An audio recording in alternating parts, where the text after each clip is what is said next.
Hello friends, welcome to so happy. இன்னைக்கு என்ன வீடியோல பார்க்க போறோம்னா மணத்தக்காளி கீரை பொரியல் எப்படி செய்யுதுன்னு பார்க்கலாம். அதுக்கு நான் ஒரு 3 பெரிய வெங்காயம் எடுத்து இந்த மாதிரி கொஞ்சம் குண்டு குண்டா பெருசா கட் பண்ணி வச்சிருக்கேன். காரத்துக்காக வரமிளகா ஒரு 3 மிளகா இந்த மாதிரி பாதியா உடச்சி வச்சிருக்கேன். பச்சை மிளகா வந்து ஒரு 6-7 மிளகா இந்த மாதிரி முழுசாவே போட்டுக்கோங்க, அப்பதான் கீரையில தெரியும், இல்லை எடுக்க வராது.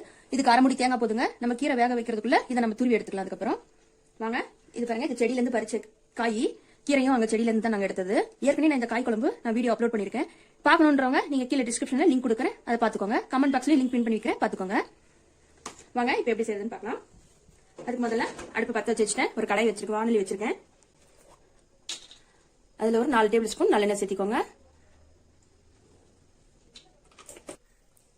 நல்லெண்ணெய் சேர்த்தினாலும் சரி, கடலெண்ணெய் சேர்த்தினாலும் சரி. நான் நல்லெண்ணெய் இன்னைக்கு சேர்த்துருக்கேன்னா மணத்தக்காளிக்கு வாய் புண்ணு வயிற்று புண்ணெல்லாம் இருந்துச்சுன்னா நல்லெண்ணையும் மணத்தக்காளி கீரையும் உடம்புக்கு ரொம்ப நல்லது. அதனால நான் நல்லெண்ணெய் சேர்த்திருக்கேன். கடுகு ஒரு 1/2 டீஸ்பூன் போட்டிருக்கேன். பொரிஞ்சு வரட்டுங்க. பாருங்க, கடுகு பொரிஞ்சு வந்துச்சு. ஒரு 1/2 டீஸ்பூன் சீரகம் சேர்த்திக்கோங்க. நம்ம எடுத்து வச்சிருக்கிற இந்த வரமிளகாய் சேர்த்திக்கோங்க.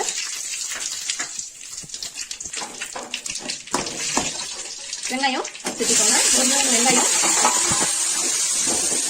பெரிய வெங்காயம் 3 வெங்காயம் கட் பண்ணி வச்சிருந்தேன், அதையும் சேர்த்திக்கோங்க. கூடவே பச்சை மிளகாயும் சேர்த்திக்கோங்க.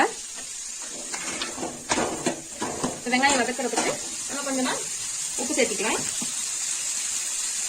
ஒரு 1/2 டீஸ்பூன் அளவு உப்பு சேர்த்திக்கோங்க. வெங்காயம் வதங்கி வரட்டுங்க, பார்க்கலாம். பாருங்க, இந்த மாதிரி நல்லா வெங்காயம் வதங்கி இருக்கணும். ரொம்ப செவக்க வதங்கணும்னு அவசியம் இல்லை. இந்த மாதிரி ஓரளவுக்கு கண்ணாடி பதத்துக்கு வதங்கி இருந்தா போதும். இப்ப இந்த பச்சை மிளகா வரமிளகாலாம் ஓரளவுக்கு கொஞ்சம் வெங்காயத்தையும் விட்டுட்டு கொஞ்சம் வெங்காயம் மட்டும் நான் எடுத்து தனியா வச்சுக்கிறேன். ஏன்னா கீரையோட சேர்ந்து வைக்கும்போது வெங்காயம் வந்து கொஞ்சம் டேஸ்ட் மாறின மாதிரி இருக்கும். அதனால வெங்காயம் வந்து அது கூட கொஞ்சம் வெங்காயம் விட்டுட்டு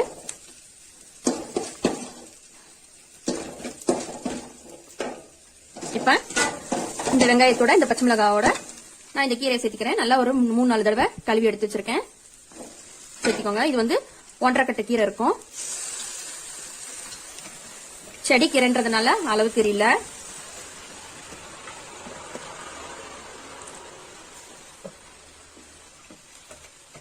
அவ்வளவுதாங்க. நல்லா ஒரு பெரட்டி விடுங்க.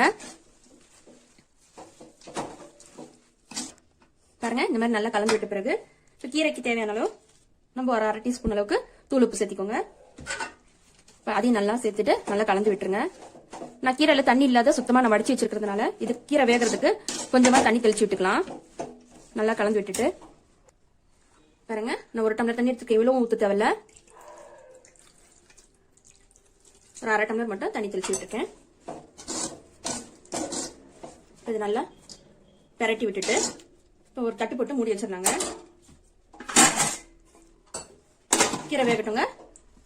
மீடியம் ஃப்ளேம்ல வச்சுக்கோங்க. ஒரு 5 நிமிஷம் கழிச்சு நம்ம கீரை வந்துருச்சுன்னு பார்க்கலாம். அதுக்குள்ள பாருங்க, நான் இந்த மாதிரி தேங்காய் இப்ப திருக போறோம். இது கையிலேயே நான் திருகிறதுக்கு எடுத்து வச்சிருக்கேன். உங்களுக்கு கையில திருக வராதவங்க நீங்க மிக்சியில போட்டு 1-2 சுத்தி கூட எடுத்துக்கலாம்.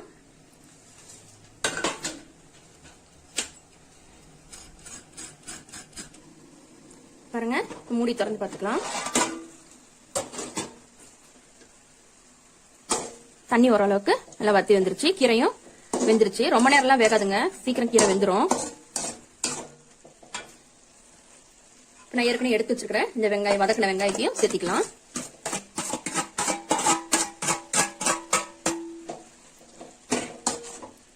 நல்லா கலந்து விட்டுருங்க.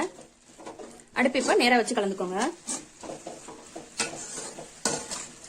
கீரை பாருங்க எவ்வளவு போட்டோம், கொஞ்சமா இருக்கிற மாதிரி இருக்கு. அதுக்கு தான் நான் வெங்காயம் வந்து கொஞ்சம் கூட போடுவேன்.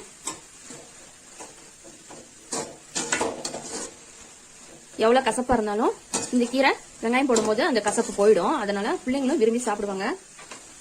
இப்ப நான் 1/2 முடி தேங்காய் துருவி வச்சிருக்கேன், அதையும் சேர்த்திக்கோங்க. இது பாருங்க, பூவா இருக்கும் இந்த மாதிரி திருகுனா, அதனாலதான் நான் இதுல திருகிறேன். நல்லா கலந்து விட்டுலாம். அவ்வளோதாங்க, நம்மளுடைய மணத்தக்காளி கீரை பொரியல் சூப்பராக ரெடி ஆயிடுச்சு. இது குழந்தைங்களுக்கு லஞ்ச் பாக்ஸ் ரெசிபி கூட நீங்கள் வந்து சாதத்தை சேர்த்து நல்லா கலந்து பிசைஞ்சு கொடுக்கலாம். டேஸ்ட் பிரமாதமாக இருக்கும். ரசம் சாதம், சாம்பார் சாதத்தை கூட தொட்டுட்டு சாப்பிட்லாங்க. இதே மாதிரி நீங்களும் செஞ்சு ட்ரை பண்ணி பாருங்கள். இந்த வீடியோ உங்களுக்கு பிடிச்சிருந்தா லைக் பண்ணுங்கள், ஷேர் பண்ணுங்கள், கமெண்ட் பண்ணுங்கள். மறக்காமல் நம்ம சோ ஹாப்பி சேனலை சப்ஸ்கிரைப் பண்ணிவிடுங்க. தேங்க்யூ.